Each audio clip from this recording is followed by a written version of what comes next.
so you do have the Japanese one, the 3D classics. I did the same thing. I had to buy the Japanese 3DS because I have to play those games. Yeah, and just like have them like physical copies. Absolutely. Someone brought out a like a prototype Xbox version of Death Junior. Yeah, it's right up here. What's the deal with that? So this was a gold disc. It wasn't produced. It was just a mock-up with the actual prototype game on it that you put into an Xbox test kit. Mm-hmm. So Death Junior was originally supposed to be an Xbox title, and we designed it for that. Digital Eclipse logo right there. Ah. And so I think, there we go, just like our kind of rough label on it and everything. So the original game was designed for the Xbox. It was meant to be more of a teen-rated game. And then while we're trying to shop this around and get people excited about it, Sony announced the PSP. So we had a game that we're making a lot of progress on. Sony announced the PSP, and we're known for being a handheld studio. Right. So we just immediately went to Sony. And I remember meeting with somebody at Sony when they announced the PSP, and I'm like, what do we have to do to get on PSP? We have a game and all stuff and everything like that. I'm like, do you guys have dev kits? Do you have like manuals we can look at? And guys like, well, as far as I can tell, like before I didn't know anything about it either until I got to the show. This is a Sony like executive. Mm-hmm. He's like, as far as I can tell, it's just a memo. He's like, but Japan might be having this thing ready in a few months. And sure enough, Japan had a bunch of stuff already in progress. So they sent us. We were the first studio in the U.S. to get a PSP dev kit. Put Death Junior on it. Went to Sony, and I remember it was kind of cool because we were demoing the game, and we had like maybe 2 people in the room. And they're like, hey, do you mind showing that demo again? I'm going to bring in somebody else. So they would get up and bring somebody else in. And by the end of it, that kind of happened over and over. And then we had like a room full of people. Right. And I remember like everybody's kind of looking at them. I didn't know how to read it. I'm like, do you like what you're seeing? What's kind of going on here? And one of the guys responded. He's like, well, actually, this is the first PSP game we've ever seen. So they're like, they're just wanting to see it. And so we ended up being that game that they announced for the first game for the PSP. That's cool. And so we ended up on stage with it and everything. That's really cool. So I noticed. I saw Chris Charlot's name on there. Oh, yeah. So you worked with him at Next Gen, right? I worked with him at Next Gen, and then we worked together at Digital Eclipse. Okay. And so right after I left Next Gen, he came not too long after, and he became a producer at Digital Eclipse. Mm-hmm. And so he and I were pretty much... Is he at Sony now? He's at Microsoft. Okay. So he's heading up the Idea at Xbox program, and I think he's been like kind of expanding his role up there, that sort of stuff. But he's doing kind of something he's always talked about, which was great, because even back at Digital Eclipse, he was a real spokesperson for independent game developers. We were always an independent game developer. And so all those challenges we would run into about how to get something published and how to get equipment and all that stuff just like drove him crazy. So by the time he got to Microsoft, he made it his mission to do something like that. And so Idea at Xbox, I think, was born from all those ideas. And it's worked out great. Yeah. It's just been crazy seeing like the whole like indie boom these last, it's like 10 years now. Oh, yeah. Crazy to think how fast it's kind of gone. So you play a lot of games down here, or do you? Yeah, I wish I did. I have the TV for that, but I barely get a chance to play them. Like I have the arcade machines down here, and usually what ends up happening is I come and play some of the. What's on the Namco Classics? It's just like one of those like multi arcade boards in there. It's just a jam of things. So it's got like Donkey Kong stuff like that in it. Yeah. But I'm a stickler more for the originals. That's why I like Donkey Kong Jr. over there. And Street Fighter. This is not necessarily the original cab, but like as much as I could of the original game. Oh yeah, I mean it's pretty close. I mean I couldn't tell that it was different. How hard is the power mount? Let me go see if they'll come on. That's the thing. Yeah, it's like if they sit for a while, you don't know what happens. Yeah. Nope, I heard something. Yeah, it sounded like something was waking up. The marquees. They're coming back. Yeah. So yeah, Donkey Kong Jr. works. This one's working. Oh, so what this has on it, actually, check this out. Is that your the Donkey Kong? Yeah. Yeah.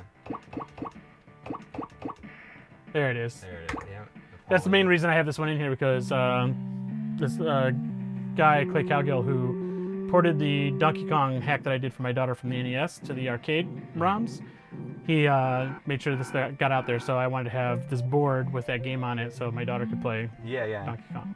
But this game's so hard. So you kind of... You had to draw these... I had to draw all the frames of animation for her, then swap out palettes and everything like that. So Mario, I had to change all the colors of Pauline to Mario's colors and redraw him up there doing his thing. And then, like with her, I just had to like draw over Mario and hopefully approximate, because she was like twice as high as Mario, because originally I think she was supposed to be olive oil. Oh, and yeah. that was Mario has Popeye's dimensions, and he's Bruto or Brutus or whatever the guy's name was in Popeye.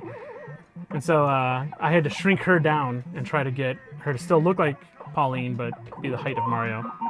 How long did everything take you? It was a night. Oh, okay. Yeah, because I read a lot of documentation, had some help from friends in the office, and I got all the tools and just went working on it. Yeah. And by morning, I had it all kind of done, and I was posting it all up on Facebook, and that's when it took off because a lot of friends started reposting it to Reddit. And by Saturday, it kind of went up to the top of Reddit, and things just exploded. By Monday, I'm on Good Morning America, talking about how my daughter wanted to play Donkey Kong this way. I first heard about it from Gabe. Oh, yeah. Yeah, he had it as like in the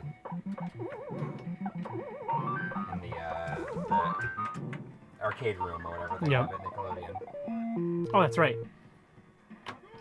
They're cool arcade room. Cool. And so it's turbo. It's not turbo. It's hyper, I think. Oh yeah, You know, it's kind of funny because it's kind of a mix because I had probably 3 different Street Fighter boards and none of them worked.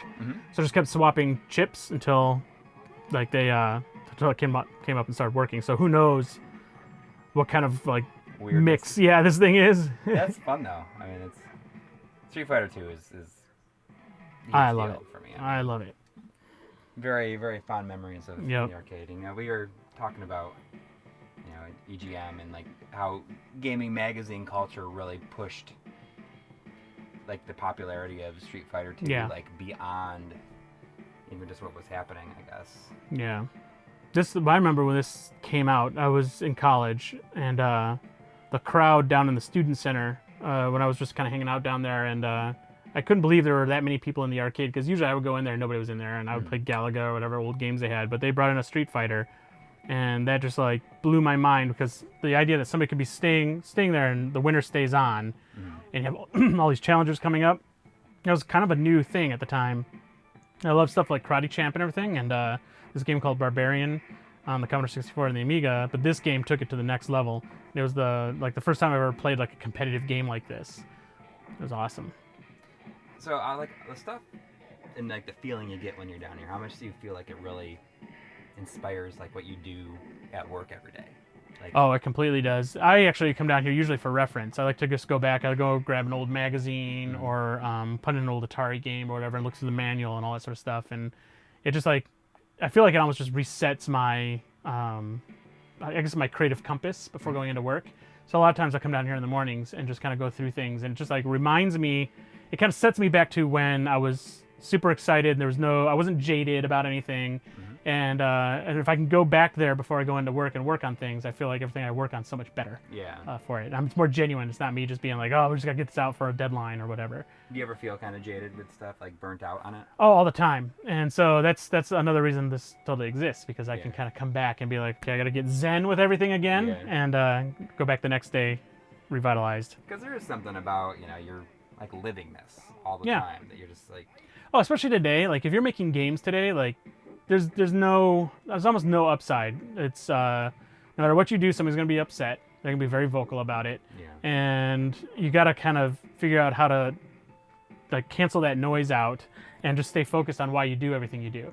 And what you don't see are the people who are super satisfied with what you do. Yeah. Because when they're happy, they don't even have to talk about it. They're busy playing a game or whatever.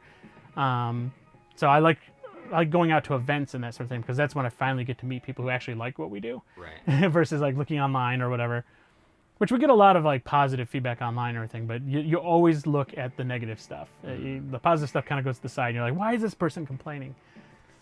Yeah, I mean, it's frustrating. It's definitely frustrating. I think that's one of the reasons I barely ever pay attention to...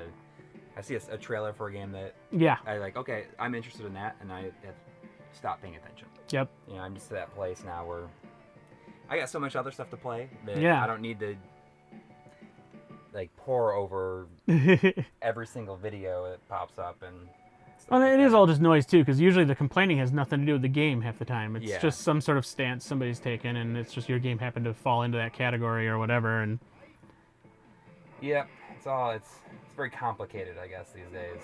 Yeah.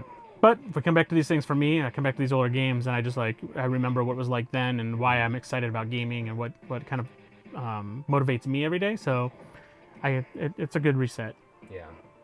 Let's take a look at this. Yeah, anything that stands out, let's take a grasp of it. You can go. You're obviously a big Wreck-It Ralph fan. I mean, because my kids were. So when Wreck-It Ralph came out, I like it because of all the throwbacks and things, but my kids were really into it. So we doubled down on Wreck-It Ralph around here. So you'll see a lot of Wreck-It Ralph stuff. Yeah. And a friend of mine did the Wreck-It Ralph arcade game. Okay. That's. So, I mean, I assume that was probably the case. Yeah. It has a Digital Clips connection because he was one of the early Digital Clips guys, and he managed to put together the hardware and not the hardware, the software spec for Wreck-It Ralph and the engine that they use for it. It's pretty cool. That's cool. Yeah. So Felix here. Oh yeah, a lot of those, and then the Nintendo World Championship patch, 1990. Oh, it's in. Okay, so this it's funny because I would like to say I was there and I got this patch, but it was actually just at a flea market, and some guy had. He ran a company that manufactured patches. He just had excess of these. So I bought a ton of them. This is the last one I have now because people come through the room and freak out about it. And I'm like, here, you can have one because I had like maybe 30 of them. And it's my last one. Now I'm like, I can't give this one away anymore. Yeah. Yeah. Let's see, what else? I guess we should talk about this over here. I think even though the lighting's kind of off here, I don't know if you can get this pretty well, but this is the Game Boy Color prototype board. So Nintendo had sent this out to all the original Game Boy Color developers that were working on games before it launched. And the final hardware wasn't near complete yet. So you can see here you've got the D-pad, the select and start A and B, and there's room for other chips and processors that would eventually potentially come out, and so they were leaving spots for those, whether it was going to be like an FX chip type thing or whatever. And there's another way on here somewhere, I think maybe here, or actually it's another spot where you could connect a Super Nintendo controller, I think. Really? As well, so you could play it that way if you couldn't stand playing this. So I developed NFL Blitz for Game Boy Color on this over 3 months. It was painful. By the time I got the real hardware later, it was so much easier to do it. But like this was a good board though. It was approximated the Game Boy pretty well. And the sound came out of this little speaker here and everything, and it was, for all intents and purposes, a Game Boy Color. And that's where you got your start. It's where I got my start, really. That's why you got it in exactly. In the case. Yeah, I think like the box, right? Is that what it would be? Yeah, Shadow Box. Yeah, this is like one I got to really show off because like this really was a turning point for my career. Before that, some friends and I, we were working on games for Atari Jaguar that never came out. So we were working on one game, which was a license of Bomberman. So we were working on a 8-player Bomberman, I think it was 8-player Bomberman for Atari Jaguar that eventually got canceled when the Atari Jaguar started going down. So I don't have any evidence of that really, outside of we have some source code of it left that we're going to try to get up and running, but all my hardware, I don't know where that stuff ended up. But this counts as my first like real foray into. It makes sense to mount it up like that. And you got your wide boys there. Oh yeah, I've got wide boys right here. This is stuff that people always. I get so many offers every time I show this on anything. People are always making me offers like I'll buy those wide boys. But we're talking about before, like they're not that great now. You've got better options to do game captures and stuff with. So I think now it's just more like the rarity of them is what people's like excited about. Oh yeah, I've got a bunch. I love the Electronic Arts games, so I got a bunch of the Folio games. This is one of my favorites. What else do I have here? Oh yeah, and Hacker. Always like that one. You know, it's one of these games where I never bothered to read the manual, so like I would boot up the game, I'm like, what's my password and all stuff. And finally, like through the clues that were in the game, I figured out the hard way. But then I opened up the manual one day and I was like, oh, it kind of just tells you how to get the game started, like right up here. But whatever.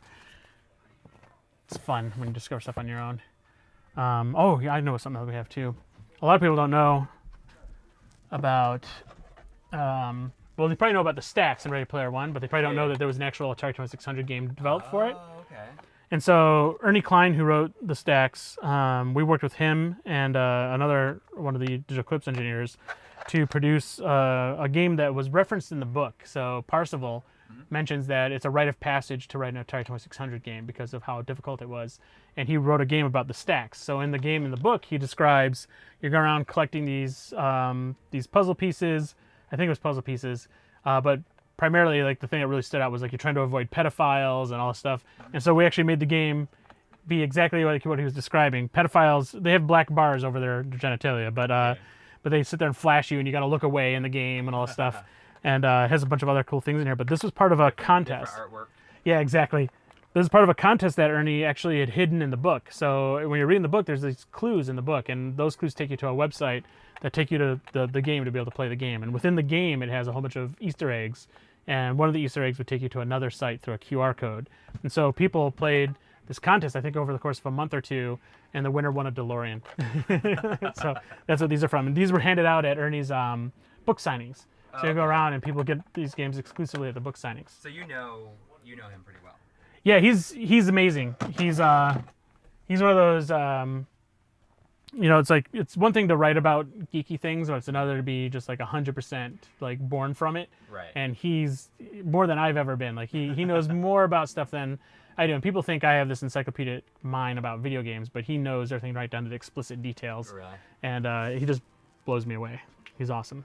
I've not read the book, I have to say. You got to read it. I've only seen the movie. I think you'll like the book. A lot of people like the book more. Yeah. But I was happy with the movie. Yeah. And it did well. It did well. Oh, it did really well. And like my kids love it and everything like that. And I've seen it now, I think 3 or 4 times.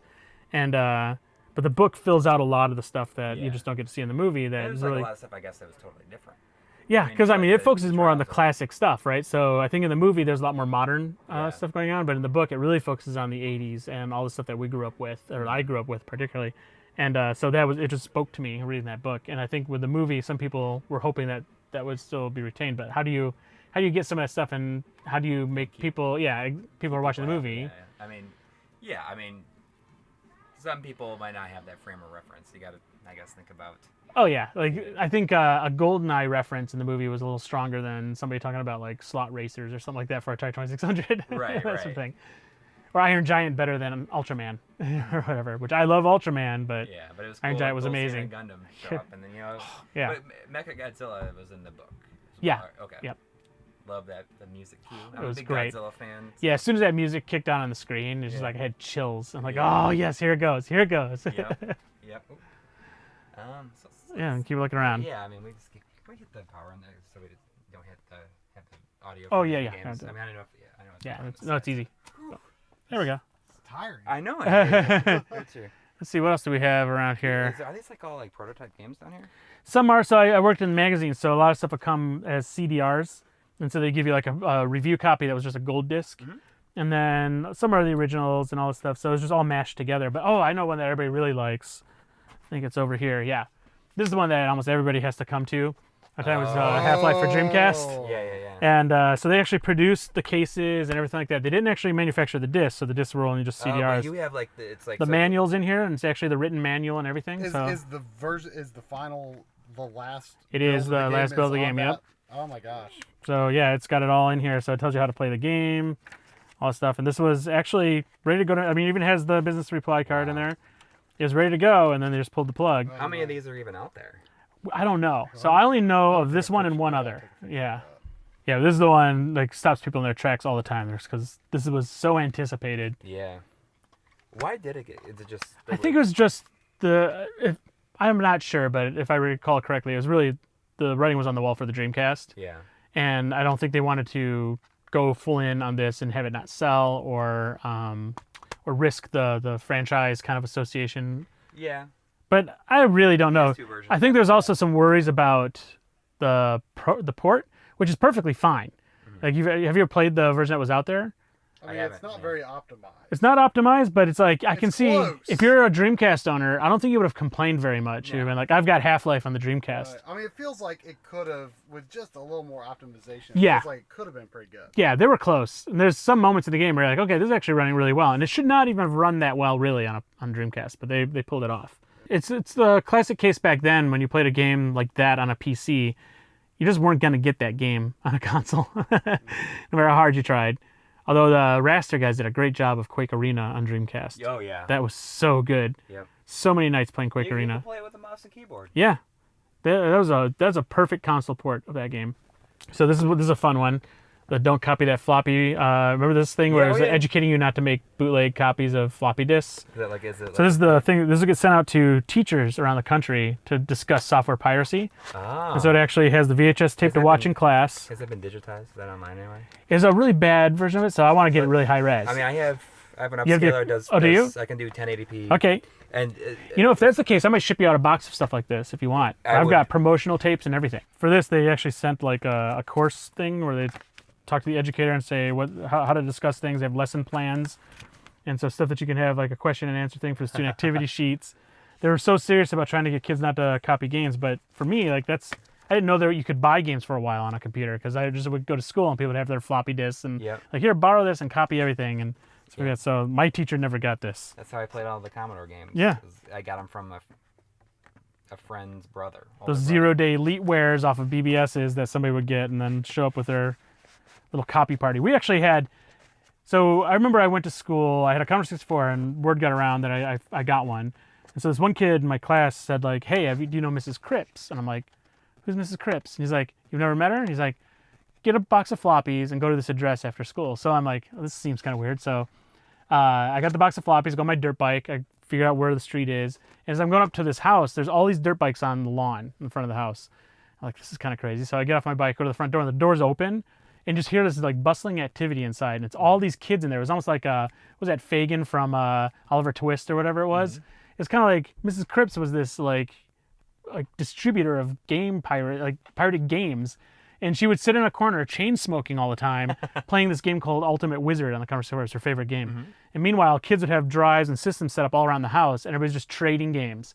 And I went with my box, and my friend was there, and he's like, oh, and he introduced me to everybody. And he's like, everybody just give him some games, but he's like, next time you got to come with something that nobody has and all stuff. And I'm like, I don't have anything nobody has.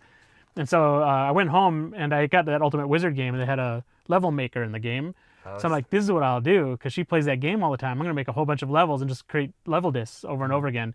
So I would show up with my level discs, and she would be so excited. She's just like, let him have whatever he wants. Let him have whatever he wants. That's so awesome. I just get all these games all the time from chain-smoking Mrs. Cripps in the neighborhood, whose grandson ran some sort of BBS. Whatever he wants. It was kind of like that. She talked a lot like that. Yeah, you get whatever you want. You get it. That's yours. It's like, all right, I'll take that Uridium over there.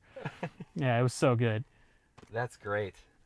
That's cool. I mean, it's like, it's such a good way to, and you probably met a lot of people, made friends. I did, and some of those guys, I remember one of the kids there, he went on to start a studio in Chicago.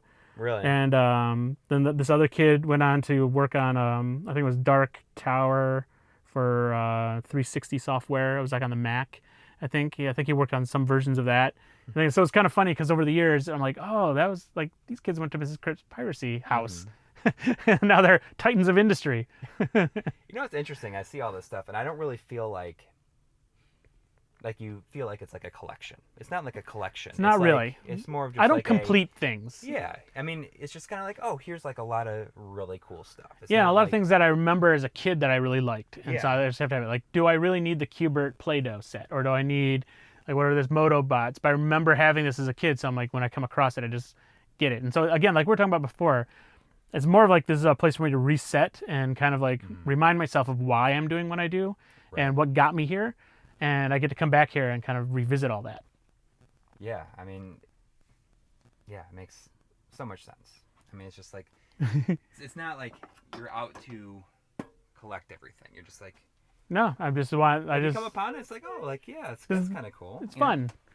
Here's a Atari Pong motherboard, which looks a lot like an Apple I computer, an Apple II style layout, because a lot was learned by Wozniak, working with the Atari stuff and everything like that. But this is one of the extra ones I have, but in the Pong that's over there, in that one, I have a signed Nolan Bushnell Al Alcorn board, and that one, that's number 18 off the assembly line. When I moved out here, I met someone who was an old distributor of arcade games.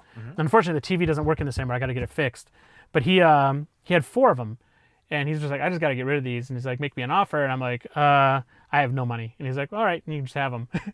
So I got like 2 of them were really in bad shape. And one was okay, but it needed some work. And so I cannibalized a couple of the other ones and made this one work really well. And I basically did the same thing he did to me. I would give them away to other people who were really into it. But this is probably my favorite thing I have down here, because this is kind of where it all started. Inside it even has the Safeway bread pan that would collect quarters. And you heard the old story of how it would overflow and all that stuff. It's like, it's in there. I don't think I'd even seen one in person before. And that one's just like an extra board. It is an extra board that I pulled out of one of these machines. So it's a backup. Yeah, it's a backup. If something goes wrong. You know, it's cool that you choose to use like the one that's like signed. You know, it's like the... Yeah, I want it all in one and I have it all in there. In fact, I have an extra TV like down here I want to try to get fixed that I can swap this one out with and everything like that. But that's the thing, is like, as much as I love emulation and kind of modern versions of all this stuff, it's like there's just nothing that replaces the originals. The way they play, the way they feel, the way this was balanced with how much of a throw you have on the paddle. like that. You just don't get that with a controller Yeah. or anything like that. We've got a bunch of loose Game Boy games, this sort of stuff. This is a Digital Clips game, Joust and Defender. Oh yeah. There's... 720 is a Digital Clips game. And then a pirated game. I think this is one I bought in Chinatown in San Francisco. You get stuff like that, and you're just like Yeah. interested how it works. Exactly. I'm like, what did they put on it? Tommy Hilfiger, Game Boy Color. Let's see what else. Oh, there's some good stuff down here. I've got a few of these. Slides there? Yeah, these are slides. So these are all marketing slides. You can take a look at those. Wow. Hold that up to the light. Look at that. I got tons of Get these. that on camera now. Get those to show up. Yeah, hang on. Look at it. Here we got some quarterback attack. Turn up that. Like, here we go. NBA Jam. That is amazing. Yeah. I've got hundreds of these slides, and they came from Dan Amrich, who originally was planning to write a book about them. What's the one? What's the Capcom one there? Oh, this one here? Or the one below? Or this one here. Let's take a look. Have these been scanned? Not yet. Really? Yeah, so we got to get those scanned. Frank's going to start working on that, I think. But had Dan Amrich not thought to save all these, we wouldn't have them. I mean, these are great shots. Well, they look so good because they're so small on such small film. Yeah, it's X-Men Arcade. You know, it's. I mean, these are, they gotta be like direct feed captures. Maybe. It's that and photography too. Back in the day too, they were doing some crazy stuff. I mean, that's what we were talking to. I mean, did you read EGM? I did all the time. I love that magazine. You know, we were talking about Ed Semrad, who would go to Japan when nobody else was really doing it, and he had this thing that you put around the screen. It's like a cone, and you put the camera. I remember that. We did it at Next Gen as well. We would get the cardboard cone and put the camera right there and try to get, like, we'd get it to stop. We'd ask for builds that would not put text up if you paused it and keep it wherever it was so we could freeze it and then take really, like, nice long shots of that, and it would get a really good colorful. So I wonder if like Ed might have been like the person who was. He probably pioneered it. Yeah, I mean, he would do it. Like he had like a portable one. He would go to like trade shows in Japan. They put it up over. And he wasn't even supposed to be taking photographs, but it had a window on the side where somebody could play the game. That's and cool. look in and do it. That's awesome. Cool. I think I should make a compressed version of the interview that we did with him. It's like that would be fascinating, because like that whole era was phenomenal. But I mean, Next Gen was like definitely. I always viewed it as kind of like the successor for what kind of early video games computer entertainment was. Yeah, I agree with that. Where it was, more professional. Yeah, we were always like, we have to have real critical lens on everything. We have to try to like find the story and everything. And it was just like, but there was something about doing that it feels like it was maybe a bad segue to the snarkiness we have now with gaming journalism online. We weren't ever trying to be snarky. We're always just trying to be critical at all times and objective. Yeah. But we had a few like really snarky articles that would come out because it's like, why does this Fantastic Four claim game exist? Because it's so terrible, and everything like that. And we'd have those in our reviews. And now I go back and long for the days of like diehard game fan and stuff, where it's just we just celebrate games, and even the bad games are awesome because we love video games, and it's just like amazing to see that. And it's just screenshots overloading every page and all this kind of stuff. Or EGM, where it's like it wasn't trying to convince you of something other than what the game was trying to be, and you're like, that's great. And they did have their commentary and all that stuff, but it wasn't trying to beat you over the head with like something that was really bad and say this should never exist, or what a waste of time for this sort of thing to happen. I love working at Next Gen. It was an awesome voice for our magazine at the time, but now I feel like, I just don't want that anymore. I want I like that. I would take that again. But I don't like I want to get excited about games again. I want that back. Yeah, I mean, at the time, it probably made sense like at that time in your life. It was, and we were being critical because there was so much coming out at the time too. So it's like now people were constantly writing to us and telling us that they just want to know what's the thing they should be spending their money on because they can't buy everything. Right. And so it's like, all right, well, let's start educating people what this stuff is. But also, you guys did like a lot of deep dives into like the actual like industry people. Yeah, that was the fun part. Like actually doing the real development behind the scenes stuff was I think that's what made the magazine really stick out. Yeah. We really went after that. When did it end in '99? I think that's around that time. Like, maybe a little bit later. Yeah. I felt like either it changed. I mean, Game Fan died in 2000. Yep. And I mean, EGM changed in '96. But I mean, part of that was also I was was like a senior in high school. So, Yeah. I mean, I was like not buying game magazines. The only after Ziff bought it, I was just Red Game fan, and that's pretty much it. Yeah.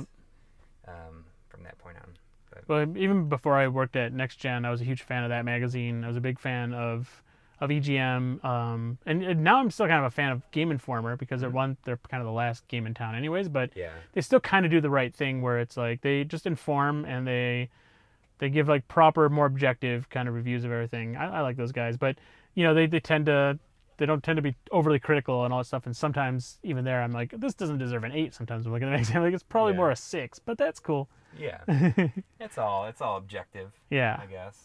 But they get a lot of good stuff. I like seeing covers on a magazine and getting yeah. excited about games. And when they did the Spider-Man cover and all that stuff, I'm like, oh, I feel like yeah, the old days. Like their, I guess, Game Informer, when they talk about, like covers, like it's kind of an event still. Yeah. It's kind of like, like Exactly. they just did that one with like all the different versions of like Yeah. of Mega Man. Exactly. Like, from each like the 1 through like 10 Yep. covers. And that's like, awesome to me. cover art. I love Yeah. that stuff. And Edge Magazine, which was our sister magazine when we were Next Gen, like I love their covers. I still have a Dragon's Lair cover they did that was just amazing. It was like this stark orange with like Dirk the Daring on it and stuff like that. And I'm like, it's like art. Let's see what else. You got a lot of books. So these are just Those are books I grew up with. So I just like kind of held on to them because like I was really into supernatural stuff and everything like that. So I'm like, oh, this stuff is just crazy. Like the all the UFO stuff. I was like a kid who grew up watching Close Encounters. Mm-hmm. But over there, you can see that little blue clay guy. He's falling apart, so I just kind of never pick him up anymore. But that's an actual character from, the Neverhood claymation game from really? DreamWorks. I knew those You guys. didn't you have a Neverhood shirt on just earlier? Yeah, I did. And I've known those guys for so many years. I ran into them a long time ago back in '94. And it was just awesome when that game was being worked on. And they sent me a character from the set, which I thought was really cool. Oh, I've got some over here. Let me step right behind you. Yeah. Well, there's one thing I think. Yeah, we should probably bring up the ET. Oh, yeah, I mean, Yeah. But there we go, ET from The Dig, which we went to New Mexico as part of a documentary called Game Over, or Atari Game Over. And this is one of the carts that came out of the ground. This one, I don't want to open it up because even this one stinks pretty bad because it smells like just rotten diapers from being in the ground for over 30 years. But when we were there, this is one of the games that came out. There was, I think probably the biggest thing that came out of that documentary was the fact that ET was probably the least in volume of the games we found in the ground. It was all the other games too. And so most of the games were Yar's Revenge or Combat or whatever, and like it was hard finding ET cards. So doing the whole documentary about how ET killed the game industry and they're all buried in this hole, it was a moment for the film where we're trying to find desperately as many ET cards as we could find. It was very hard. That's funny. I mean, so it just shows you how like legends and stuff exactly over time. There really wasn't ET, and then I think that's the best part about the film, where it's kind of a redemption story for Howard Scott Warshaw, where everybody at the time who was all involved are like, it wasn't ET. It was just the times and what Atari's management was. Everything. Yeah, it was just a perfect storm. Oops. Let's see I here. didn't watch it. I watched the. Oh, you did? Yeah. Oh yeah. Yeah. This is I got the Warren Robinette signed collection of games. So Adventure was the game that he worked on at Atari before he left, and this is the one where he hid his name inside. Yeah. Also a big part of. Ready Player One. Even in the movie. Yep. That was great having him like name dropped in there. Yeah. That was awesome, and it's really awesome because considering that like they really didn't want his name to be on it to begin with, so now he's like connected to it forever. Yeah. So this is a big moment for me in gaming. In Michigan, there's a closeout store called Big Lots. Mm-hmm. There's one. Yep. Okay. And they had their Atari $10 million buyout where they bought all these games that were selling for like $1 for certain rounds of games, $2 and $3. Ended up buying so many Atari games from this. They would have these giant boxes. You'd walk in the store, and it was like the thing you dreamed about when you were a kid, because it'd be crates filled with just hundreds and hundreds of Atari games for $1. And you just scoop them up and put them into a shopping cart. And I did that whole thing that I always dreamed about, being in Toys R Us with the shopping spree. Just filled the cart up, top to bottom, bottom to top, and put in Atari systems and all stuff. And you pay like $60 and you're leaving, you're like, I can't believe I just got all this for $60.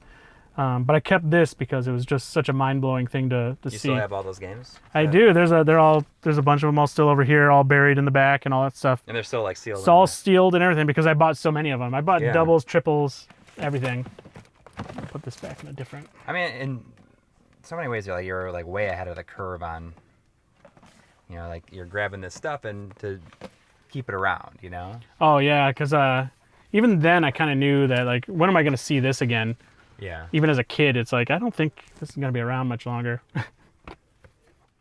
Oh yeah, I have. Do I have that? I think. Oh, but I don't have it signed by Miyamoto. So one of the benefits of working in games is you run into Miyamoto all the time. Yeah. So if Does he know you are at this point? Is he? He recognizes me now. I worked. So he briefly worked with us on Alice in Wonderland. He gave some feedback on that game. Cool. We published that with Nintendo, and so I remember one of the things of feedback is we actually have in Alice in Wonderland where when you eat a mushroom, just like in the movie, you change size, and it's like because it's a throwback to Mario. And that was the only feedback we got was him talking about like, well, you should be able to do that, but unlike Mario, you should eat another one to change your size and alternate, and make sure you make some sort of sound that sounds like you're growing and shrinking. And I've somewhere around here, I've got his Japanese feedback that was translated to English, and I'm like, that's cool, I'll keep all that. But I always bring something to trade shows and stuff like that because I know I'm going to run into him, and I just make him sign something. So that's one of them. But I have probably when you go through here, if there's any Nintendo stuff, more often than not, you'll see his name on something because I'm just like, sign this every time. Yeah. What else do I have that I can give him to sign? That's awesome. Let's see what else we got. I can tell you one of the things that most people like to see is the controller. Oh Yeah. The controller. I know it's tough. Yeah. This has been accumulating over the years, but the funny thing is, it seems like it's an impossible mess because, like, as you guys know, when you put controllers in a drawer or a box, they just tangle.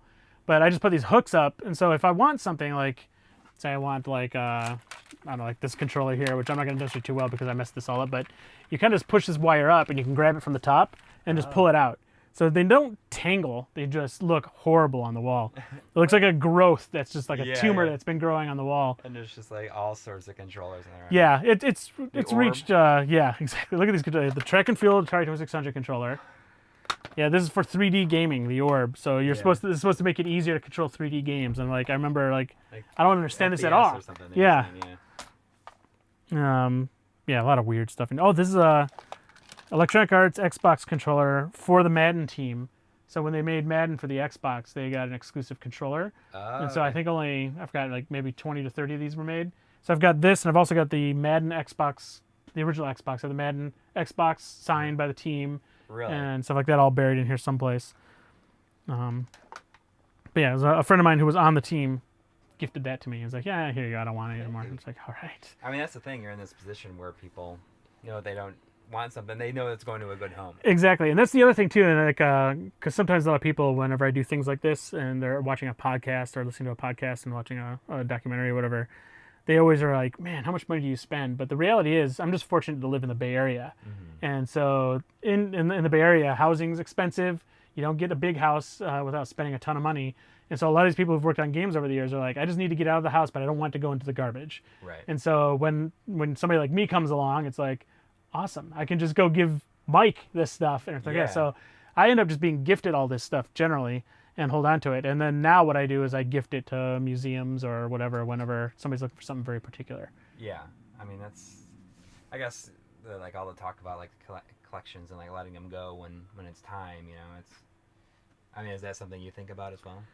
Yeah, but for me, it's not necessarily like letting them go when there's time. I actually have been gradually letting it go. So like over the years, I started like moving things aside, and I meet people who specialize in certain things, and I'm like, okay, this is time for this chunk of this to go somewhere. Right. So for a while, I had a bunch of Fairchild Channel F games, and someone reached out to me. I forgot where they are now, but they were just assembling kind of like a display space in a museum to talk about the first game console designed by an African American, and they wanted to get us stuff. And I'm like, this is awesome. That's where this needs to go. And so I just boxed it all up and sent it out and everything like that. And then the Smithsonian had their Art of Video Games exhibition, and so I had a bunch of game systems that are things they wanted to focus on. So I just gifted those to the Smithsonian.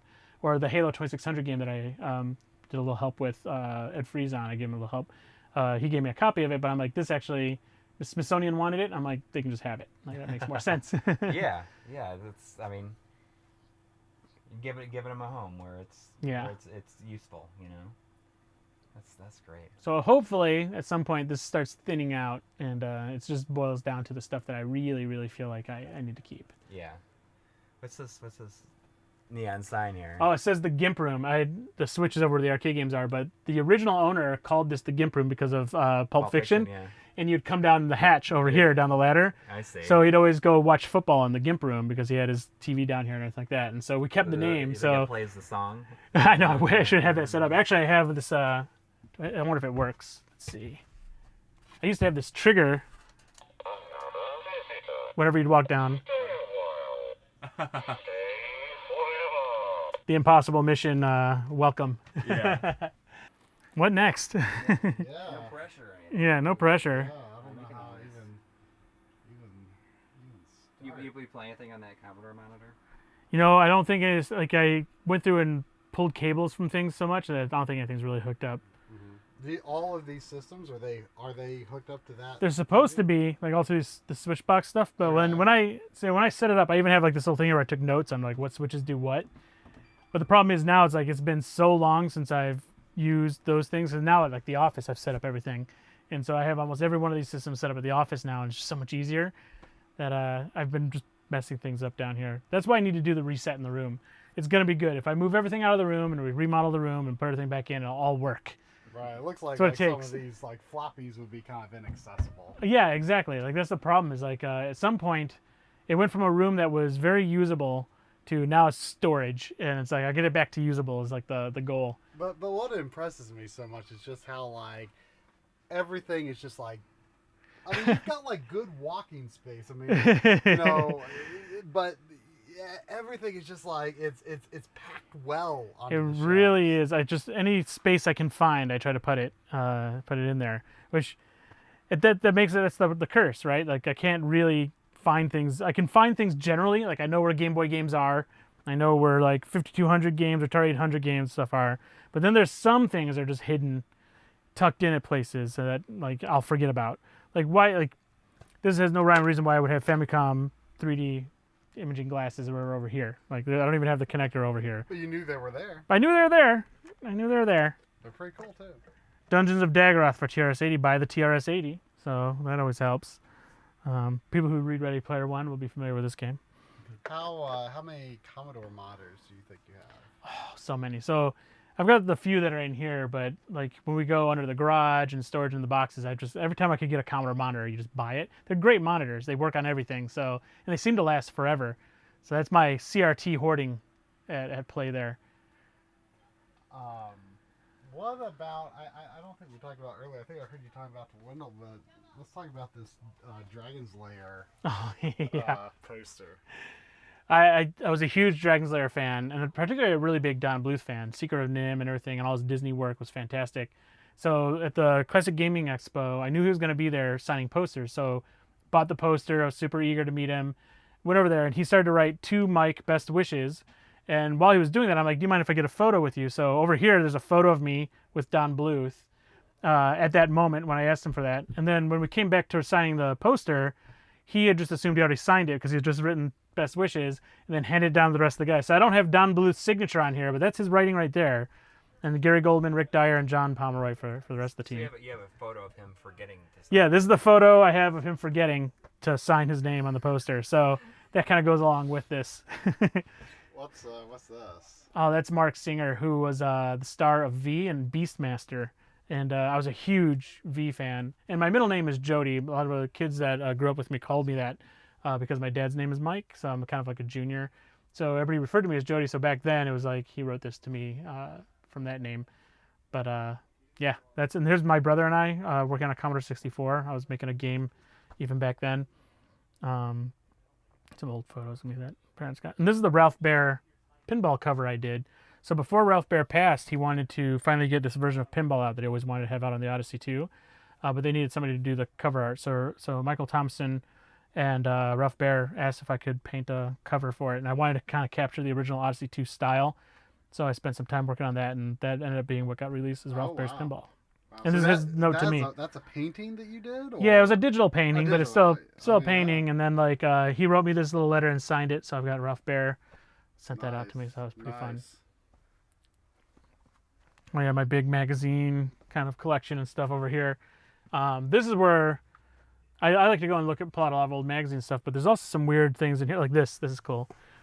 So I came across somebody here who had a bunch of Atari coin-op press clippings, and these were organized at Atari. It's prepared by the public relations people, but it's photocopies of news stories of their games from all over the country and the world, all collected into different volumes. And so I have this volume, and I know like 3 other people who have different volumes of it. That together it's like Voltron. We have the full press clipping set, but it's fascinating. You go in here and they've got the stories about like the kids who had health issues by trying to marathon games and all that stuff all in one spot, which is pretty cool.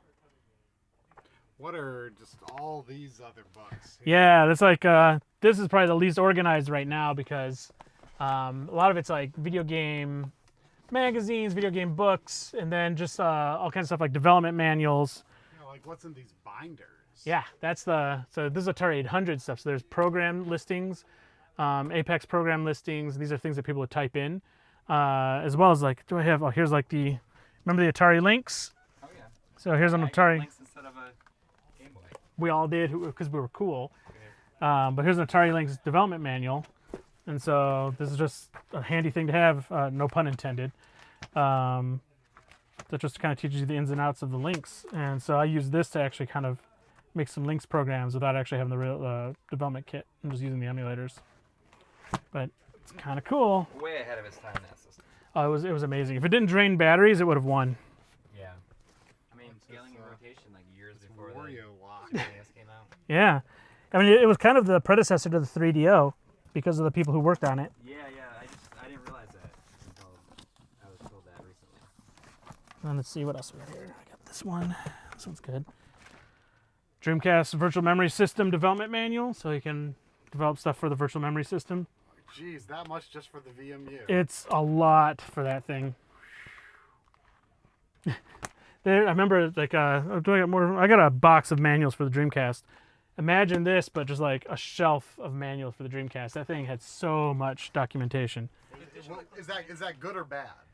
It's good. It's good. It's bad because like it took you forever to kind of understand the system, but it was good that you had the reference. You said, did Digital Eclipse do any? Yeah, did anything on the Dreamcast? We did. We did the Midway. Right, that's what I thought. Like Midway Greatest Hits collection, and kind of a lot of people point to when piracy started to happen on the Dreamcast, where people finally figured out how to boot discs and everything on the Dreamcast without any chips and everything like that, as being the downfall of the Dreamcast. From what I understand, the only reason people knew how to do that is they reverse engineered our Midway arcade class because we're a Windows platform version of the game, and no other game would really have done that at that point. And that was the gateway that hackers needed to figure out how to do the pirated games. Yeah, bust it wide open. So like far more wide open than like any console like ever probably. So the thing that always makes it hard for me to sleep at night is thinking that possibly Digital Eclipse could have been the company that killed the Dreamcast, my favorite system. But yeah, that's the kind of stuff I have over here. A lot of even weird stuff like this, like why do I have a Starplex 2600 controller in the box? It's up there.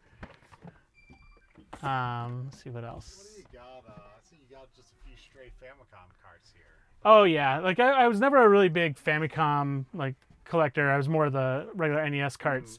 But that Star Wars game is so legendary because that's the one that has the Scorpion Darth Vader. It's the Namco version of Star Wars. I had to have it. So that was one of I think it may have been my first Famicom game I ever bought just because of that. It was the Star Wars that was anything but Star Wars. And then whenever I would go to Tokyo or whatever, I would just buy random games that I thought were cool, like Mappy and stuff like that. But yeah, I try not to really get too much into that. Although my Pac-Man mug collection is getting a little out of control. I feel like comparatively, like your NES collection, like the amount of stuff you have for the NES is surprisingly less than other stuff. Is there particularly it's like, well, actually, most of my NES stuff's at my parents' house in Michigan, and I was at that point I was really a stickler about boxes and everything, so they have most of my stuff. I have like the boxed, stack up and all that kind of stuff. I kept everything in pristine shape. So one day I'm just gonna have to go and get all that. But the games that I have out here are the games that I bought when I moved out here, not the games I actually had when I was a kid. Were you pretty big into the NES? I was really hardcore in the NES. I wasn't the Sega Master System kid or anything like that. I was the Sega Master. See, that was the Sega. Yeah, there's like each of us on the street. It always happened that way, where it's like I was the Atari kid, my friend was the Intellivision kid, my other friend was the Coleco kid, and then when the NES came out, like Master System, NES, and all that. So. I didn't even know anyone with a Master System. I didn't even know the Master System existed until high school. I would go to Toys R Us and I would see that Rambo game and think like that must be the greatest system ever made. But then Super Mario changed everything. Yeah. I like the Psychonauts. Are you playing with a full deck? I assume you probably know those guys. Oh yeah, Tim. I've known Tim for a long time. He was one of the first guys I interviewed when I was at Next Generation Game Magazine. And I remember going into his office and it reminded me of kind of like down here where he had all these Intellivision games and all stuff. And it was just like, oh, this guy, he knows what he's doing. And ever since then, I've been a big fan of his work and all the stuff they do. But they're neighbors, essentially, part of the big development scene out here in the Bay Area. Oh yeah, I guess like really what video games were a big part of my life, but then when it comes down to it, there are certain games like Dark Tower. I love this game. That was a big part of my life as a kid. Micronauts, huge part of my life as a kid. This like Indiana Jones is a huge part of my life. So why do I have the commemorative plate? Actually, I know why I have the commemorative plate because Lucasfilm decided they'd have 2 of everything ever manufactured for Star Wars, Indiana Jones, everything. And for charity, they decided to sell one of those things. So instead of it being Noah's Ark, they decided to get rid of half, kind of go Thanos on it. And so they gave it to like this organization that sold off all the extras. This Commodore Magic Voice, I bet Kevtris would be interested in that. Oh, this thing is amazing. Yeah, the Magic Voice was magical back in the day. I loved this thing. And it would plug into the back of the Commodore 64, and it would let you basically just do speech synthesis through the Commodore. And the best example of those games was Wizard of War and Gorf, the cartridges that they made for the Commodore. You could plug that in there, and you would get that arcade-style voice synthesis and everything. This thing was just amazing. There's many other voice synthesizers, but the Commodore Magic Voice was something I would go in to Toys R Us to stare at, like lovingly, like one day you will be mine. And now you have it. Now I have it. That's half the stuff that's down here is like me saying I have to go and get the things I wanted as a kid. Yep. And then I get it and I'm just like, why did I want this? Have you ever done 5-player action on your TurboGrafx? I sure have. This happens to be one of the spares I have in the box still. I don't think I've ever opened this one. It looks like I may have tried. But yeah, TurboGrafx Bomberman, that was bliss for me. Playing that and then Super Nintendo multi-tap Super Bomberman 2. That was college for me. Let's see what else. You got a bit of a Vita collection over here. Yeah, so that's the thing is like when you're in game development, you go and visit people like Sony and that sort of thing, and they're just kind of like gifting you stuff all the time. So I love the Vita. So whenever I go there, it's like, oh, hey, there haven't been any new Vita games? And people are just like, here you go. So I've been just growing and amassing a Vita collection over time. I make it like a point to go visit those guys as much as possible now. Yeah, the Vita, kind of occupied, I think, a very interesting space where it got like a really passionate audience. Yeah, it did. And like the hardware is amazing. And it was just like something that was, I guess, too late, probably is the best way to put it. It's beautiful. It does everything great. But like, I don't think people wanted that kind of game. I think the Switch is what the Vita wanted to be. And so the Vita was like, we can give you these high-end games on a handheld, but sometimes you want to play those on a TV. And you didn't want to have to buy it twice or do whatever. So I think that's kind of the biggest problem the Vita had, but I love the games on it. It's a fantastic system. Sort of made Crash Bandicoot look a little weird for Japan. Oh, well, that's the thing. Look at Spyro. Look at that. Yeah. Oh, man. This is the one, like Spyro, they had to change his shade a little bit because there's all these restrictions on color in Japan that we'd always run into. And I know that's what these guys were dealing with, where certain colors and certain shades of colors represent death in Japan, whereas it, here doesn't mean anything. And so the fact that they would change and maybe like cutify Spyro a little bit and Crash, it's so crazy. I don't know if I call that cutify. I don't know what that is. That's just in a blender. But I was fascinated by the interpretations of American created games in Japan, and these games in particular. They were successful in Japan, despite being changed so much. So that was kind of cool. Do you have? I'm looking over there. Is that a little Game & Watch? There's a couple of Game & Yeah. Watches there. Let's see. This one and this one. You know, I've actually got a bunch of Game & Watches that over the years I would just collect up. And this one is the which one is this? What does it say? Chef. Chef. That's actually maybe my favorite. Yeah, like, Chef is great. For the modern ones, like I'm really into like the modern Game & Watch, like the modern style and the Game & Watch gallery. I like those a lot. The classic style, they were a thing of their time. Yeah, they're hard to play now. It's some of the modern ones. Chef might be my favorite. Yeah. This is like a third-party game, just Space Wars, a generic handheld, but of the era that would come up. But these are great because like I'll run into them all the time, and the difference in price is just basically whether it has the coin or the battery door or not. And so this, like, luckily this one's all together, but I have a bunch of them that just don't have the door, and that's like $20 versus the $100 to $300. Yeah. I briefly peeked my head into, like, you know, what it would take to buy Game & Watches, and it seems that scene like leans very strongly toward like complete in box. They do, they really do, and that's why prices are so crazy. And in fact, just for parts, prices are crazy. So the door, sometimes the little battery door will go more than the game system itself, because people just want to complete the whole thing and put it in there. And people have been 3D printing those doors and everything like that, and so people are being upset about it. And I bought Parachute just to have one Game & Watch because it was like the cheapest one I could find. Yeah. Oh, I wonder if the Qbert Play-Doh is still usable. That Play-Doh, last time I opened that up, when I just like shook the Play-Doh, like particles were oozing out of the creases of the thing, so it's just dust in there now. But one day I'll get some fresh Play-Doh and make some Qberts, coilies.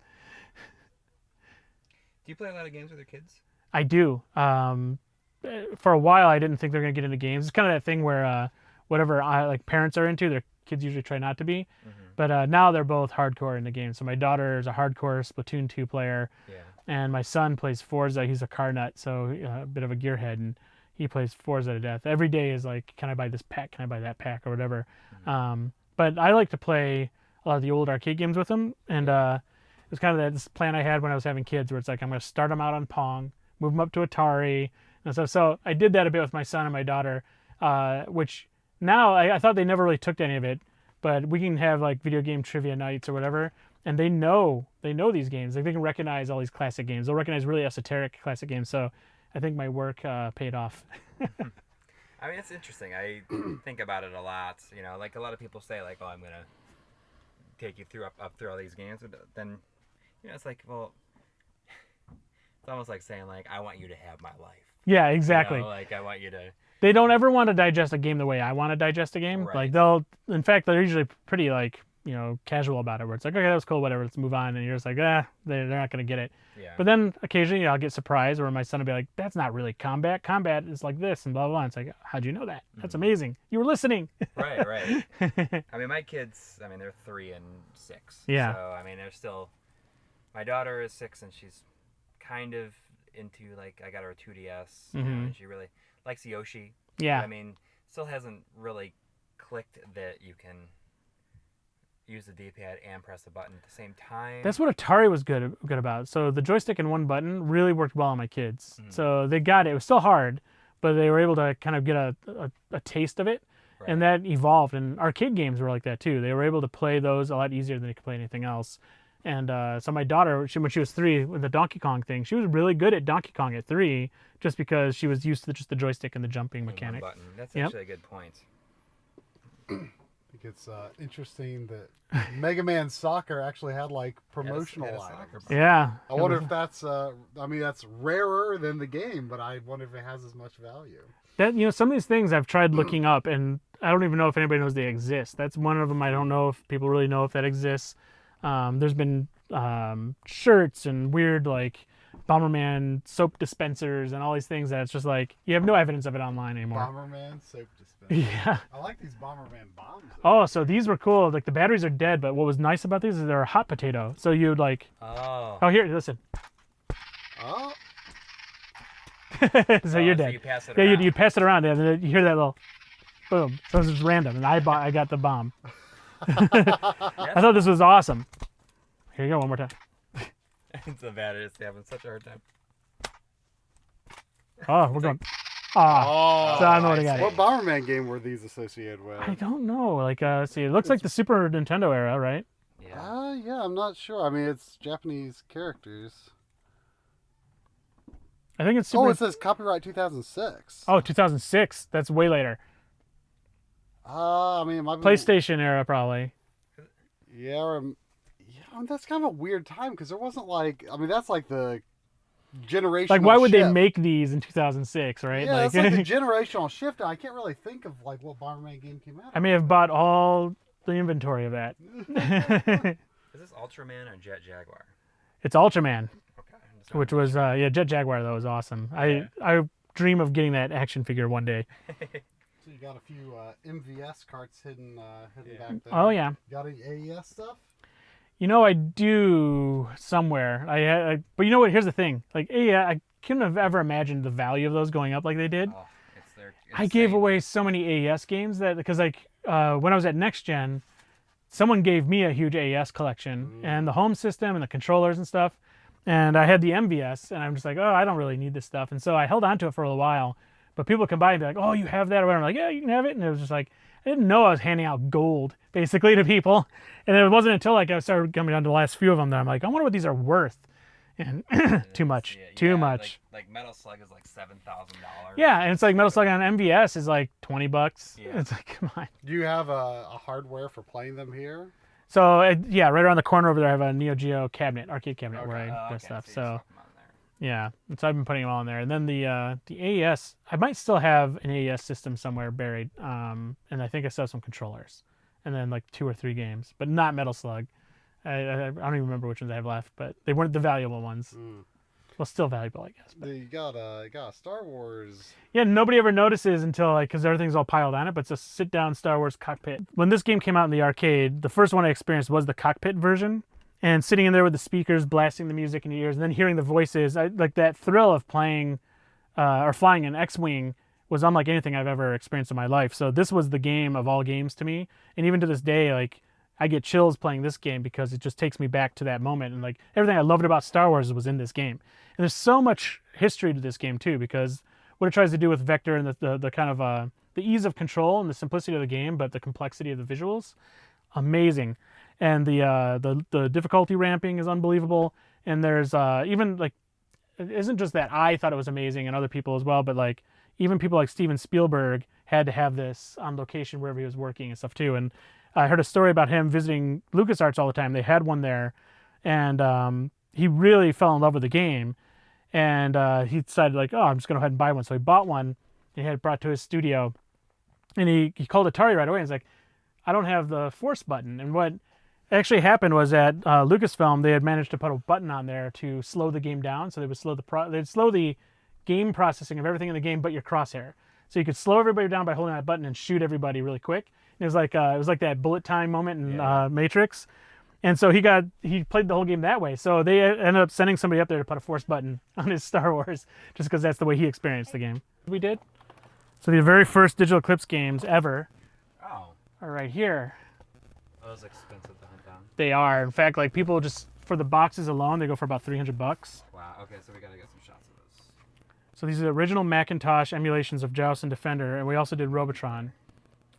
Yep, these are the first emulated arcade games probably ever, and the packaging was designed by Digital Eclipse, so they're arcade-style cabinets, and there's like the backs here. But Digital Eclipse published these. We didn't even go through Williams. We published them ourselves. And now these are pretty sought after.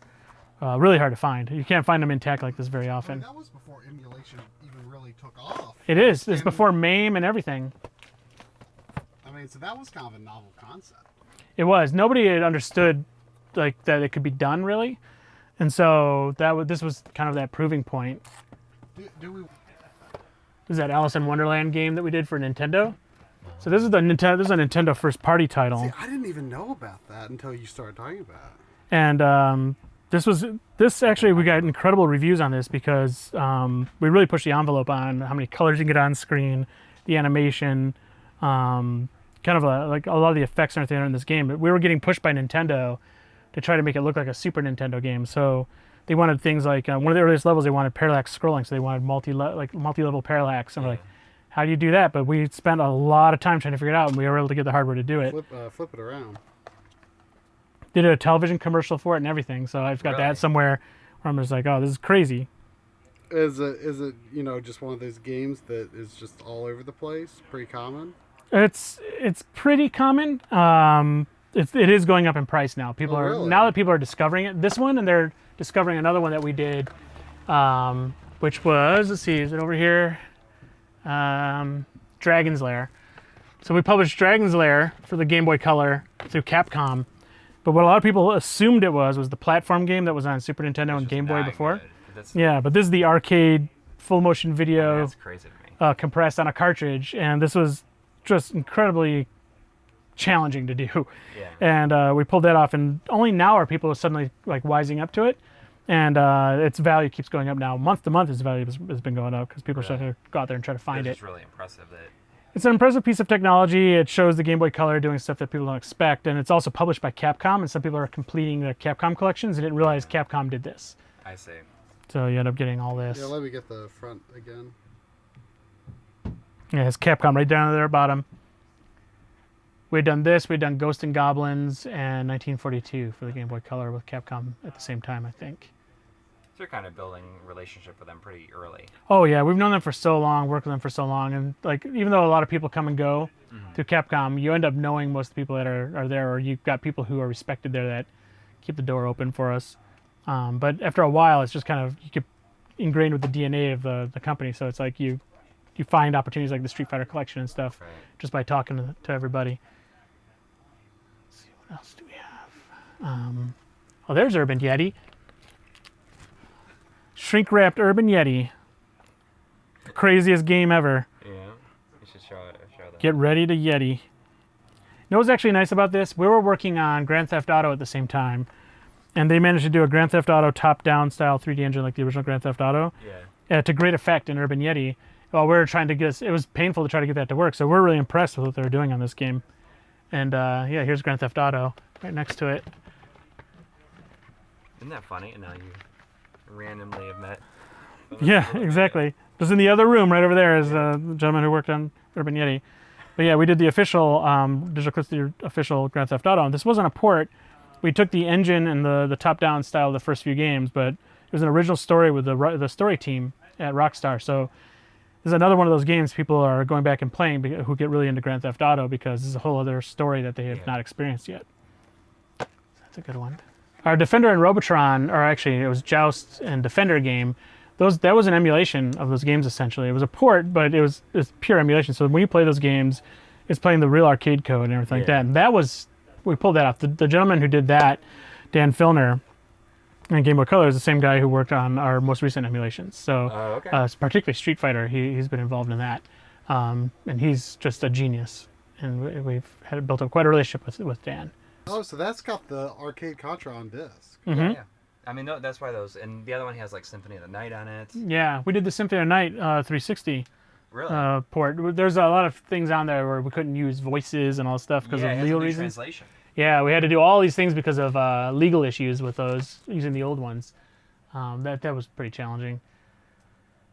Yeah, I mean, really, you were doing a ton of stuff right at the start of the 360. Oh yeah. I mean, you were like almost everything on Xbox Live Arcade. We jumped into Xbox Live right away, and at one point, well into it, we're about, I think, almost 25 to 28% of the entire marketplace. We were just doing everything. Yeah. We did Bomberman, we did all that stuff, and it were like kind of the few places where people would come to. Because at that time, you got to remember, people didn't think digital was going to take off. They thought everybody was going to always buy boxed games.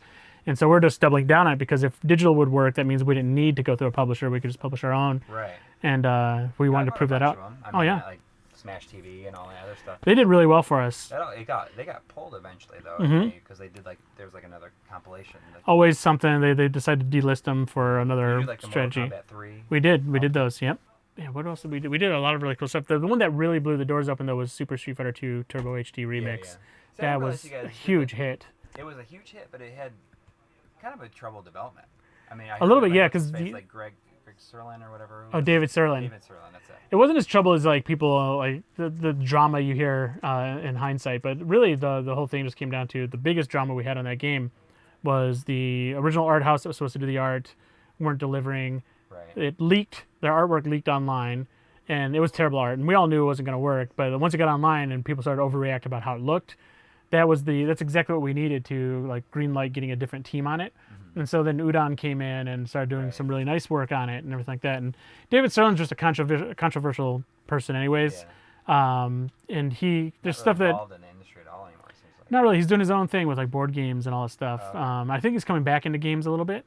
But there was there's a lot of disagreements between him and people in the community, and there was some, in the hindsight, there's some things he did that probably he shouldn't have done, where I think there's people that worked on the game that mysteriously their names were out of the credits and everybody blames him for that and everything, and more than likely it was just a technical issue and stuff like that, but it all builds up this bigger drama around it all that if we could go back and correct some things, I think we would go back and take care of a little bit of that and take care of some of the more egregious bugs that were in it. But so did you have any involvement in the Ultra Street Fighter, like the new challengers that came out on Switch? No, but that was a surprise to me because we saw a lot of our artwork and everything in there, and it was like it doesn't bother me, but it was like one of those things where it's like it's kind of nice to see it carry on. Yeah. And I didn't even know they had the source code and stuff. It's like knowing how source code was kept in those days. It was amazing to see they still had all that stuff. So I was actually fine with it. Like, and especially funny because you were like working on Street Fighter 230. Exactly. So that one comes out, and we're in the middle of the other one, and it's just kind of like, all right, well. It's kind of like, why are they even? Yeah, is this what are people gonna think when these get announced? But I think it all works out, and I think for completionists, you get the Street Fighter collection, you get Street Fighter 4, 5, and you get that Ultra, and I think you're kind of there. And then you still collect all the PlayStation versions of the games and everything because they have all those extra modes. And well, thanks for letting us see all this stuff. This is fun. I mean, I can. Next time you're out, we've got to pick up where we left off. Yeah, we can pick up and. Keep going. Yeah, I mean, there's just like this. It'll be very different probably the next time you're on because this thing changes all the time. It's amorphous. Well, thanks so much. Oh yeah, of course.